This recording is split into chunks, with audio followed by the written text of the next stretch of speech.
Kolkata. Okay, chapter 3 Kolkata.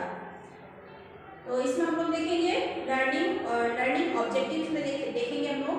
जो कोलकाता का आपका चैप्टर है उसमें है historical background of Kolkata, climate, मतलब हिस्टोरिकल बैकग्राउंड ऑफ कोलकाता में जो आपका जो कोलकाता है उसका जो थोड़ा सा हम लोग क्या देखेंगे, उसका ऐतिहासिक, मतलब थोड़ा सा पीछे जाएंगे उसमें, ऐतिहासिक उसका बैकग्राउंड देखेंगे। और क्लाइमेट मीन्स उसका मौसम जो है, वेदर ना, जिसको हम लोग कहते हैं। नेक्स्ट है प्लेस विद विजिटिंग।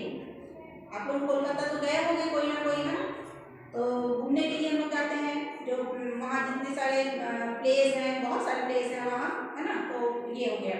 नेक्स्ट है ट्रांसपोर्ट, मतलब जो सामान आयात निर्यात होता है वो। फेस्टिवल्स मतलब त्योहार। फूड मीन्स सभी को पता है, भोजन। और नेक्स्ट है पीपल एंड कल्चर, वहाँ के लोग और वहाँ के लोगों का कल्चर, मतलब रहन सहन।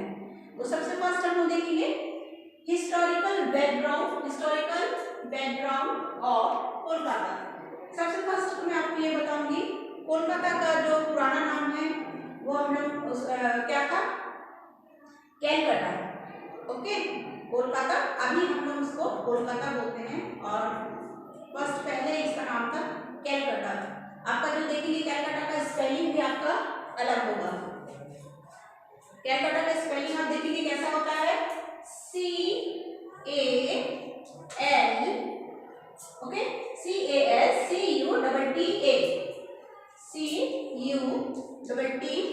ये हो गया आपका कैलकाटा। ये जो कोलकाता का है पुराना नाम था ये, लेकिन अभी हम लोग क्या यूज करते हैं, नाम जो है न्यू में कोलकाता। मैं रीडिंग कर रही हूँ, आप लोग ध्यान से सुनिए और उसको समझने की कोशिश भी करेंगे, और खुद भी रीडिंग कीजिए। मैं बार बार आप लोगों को बोलती हूँ ना, अपने से भी रीडिंग करेंगे तो आप लोग को ज़्यादा अच्छा लगेगा। सो मैं रीड कर रही हूँ, आप लोग उसको ध्यान से सुनिए। Kolkata, the capital city of West Bengal, is the second biggest city of India. तो कोलकाता का कैपिटल है किसका, West Bengal. Is the second biggest, ये मतलब भारत का हमारा सेकेंड बिगेस्ट सिटी है, मतलब बहुत बड़ा है। It is situated on the eastern bank of the river Hooghly. ये कहाँ स्थित है आपका, ईस्टर्न मतलब पूर्व, रिवर हुगली नदी के ईस्टर्न बैंक के, रिवर हुगली नदी के किनारे ये बसा हुआ है। It is connected with the sea through the Hooghly river. जो आपका कोलकाता है ये सी और हुगली रिवर से जुड़ा हुआ है। All the office of the state government are located in Kolkata. Kolkata के मतलब जितने भी स्टेट गवर्नमेंट, मतलब राज्य के गवर्नमेंट जो ऑफिस है जितने भी, सब ये कहाँ है, कोलकाता में। द गवर्नर मतलब राज्यपाल, द चीफ मिनिस्टर मतलब मुख्यमंत्री, and other minister live in Kolkata. ये सब कहाँ रहते हैं, जितने भी हैं, ये जितने मिनिस्टर्स हैं ये कहाँ रहते हैं, आपके कोलकाता में रहते हैं। Kolkata is a major port city. Port में मतलब आपका जो बंदरगाह होता है, जो समुद्र के किनारे आपको बसा हुआ रहता है बंदरगाह, सी पोर्ट जिसे कहा जाता है, ये कोलकाता में बहुत बड़ा जगह लेके फैला हुआ है। Goods are exported from here to different countries of the world. Goods from other countries are also brought here by ship. क्या होता है goods? सबसे पहले यहाँ पर हम लोग देखेंगे जो goods है, GOO, ये आता है GOOD।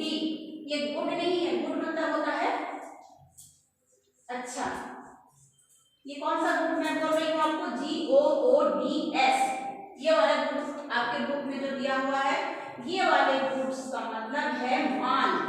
इसका मतलब हमें वेरी गुड बोलते हैं ना, तो ये वेरी गुड वाला गुड नहीं है। GOODS गुड्स मतलब होता है माल, मतलब सामान, है ना। तो आपका क्या है, यहाँ पर क्या है, बहुत सारे सामानों का एक्सपोर्ट इंपोर्ट ये होता है आपके यहाँ के बंदरगाह सी पोर्ट से, और भी अदर कंट्री में, मतलब बाहर के और भी कंट्रीज में ये आयात निर्यात होता है, एक्सपोर्ट इंपोर्ट होता है आपका। नेक्स्ट है आपका फर्स्ट हम लोग देख लेते हैं और नेक्स्ट है आपका क्लाइमेट। कोलकाता का क्लाइमेट कैसा है? अच्छा, ऊपर हम लोग देखेंगे, do you know Rabindranath Tagore was the first Indian to receive the Nobel prize. जो कोलकाता के जो आपके जो रविंद्रनाथ टैगोर है, ये आपके क्या है, फर्स्ट इंडियन है जिनको कि हमारे भारत से नोबेल प्राइज मिला था। क्या आप लोग रविंद्रनाथ टैगोर को जानते हैं? कुछ बच्चे जानते होंगे और कुछ नहीं भी जानते होंगे। रविंद्रनाथ टैगोर जो है, हम लोग स्कूल में हमेशा राष्ट्रगान गाते थे ना, हम लोग राष्ट्रगान जन गण मन अधिनायक ये गाते हैं हम लोग। तो इसके जो रचयिता है वो ही रविंद्रनाथ टैगोर है। ओके, तो आप लोग भूलेंगे नहीं इस बात को। आज मैंने बताया, आप लोगों को भी पता होगा, तो आपसे ये याद रखेंगे।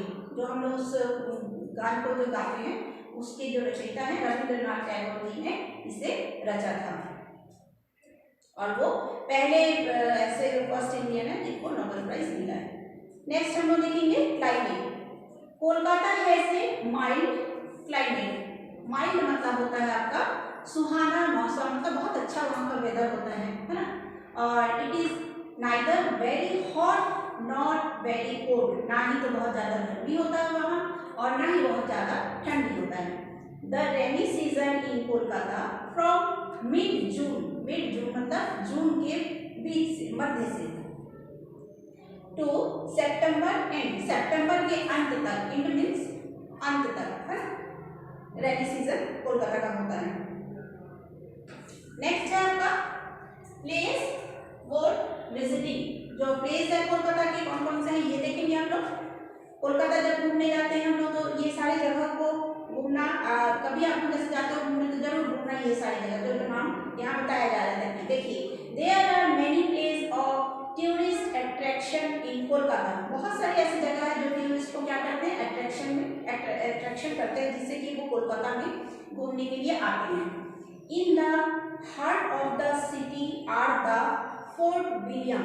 जो फोर्ट विलियम है ये आपका इस सिटी का हार्ट ऑफ सिटी कहा जाता है। एंड द मैदान, Indian museum, Victoria memorial, Birla planetarium, the botanical gardens, Alipur जू, रविंद्र सरोवर and Belur Math are important centers of the city.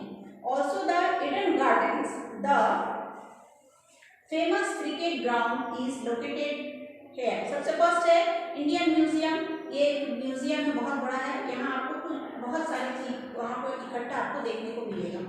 Next है आपका बोटेनिकल गार्डन। मतलब बोटेनिकल गार्डन मतलब यहाँ पर आप घूमने अगर जाओगे आपको जो जो ट्रीज देखने हैं, सबसे ज़्यादा तो यहाँ पर जो बरगद के जो ट्रीज होते हैं बहुत पुराने तरह के वहाँ आपको देखने को मिलेगा। और बहुत सारे ट्रीज ऐसे हैं जो आपने कभी नहीं देखा, वो आपको यहाँ बोटेनिकल गार्डन्स में दिखेगा। नेक्स्ट है विक्टोरिया मेमोरियल। क्या आप लोगों को अभी याद है 23 अभी जनवरी में मोदी जी ने, हमारे जो प्रधानमंत्री है नरेंद्र मोदी जी, वो अभी हमारे स्वामी विवेकानंद जी का 125 क्या था बर्थडे था, जन्मदिन के अवसर पर उन्होंने नेताजी सुभाष चंद्र बोस जी के उसमें उन्होंने वहाँ क्या दिया था, स्पीच दिया था विक्टोरिया मेमोरियल में। आप लोग अपनी अपनी बुक्स खोलेंगे पेज नंबर 185 पे ये सारे पिक्चर्स आपको दिख रहे होंगे जो मैं बोल रही हूँ, है ना।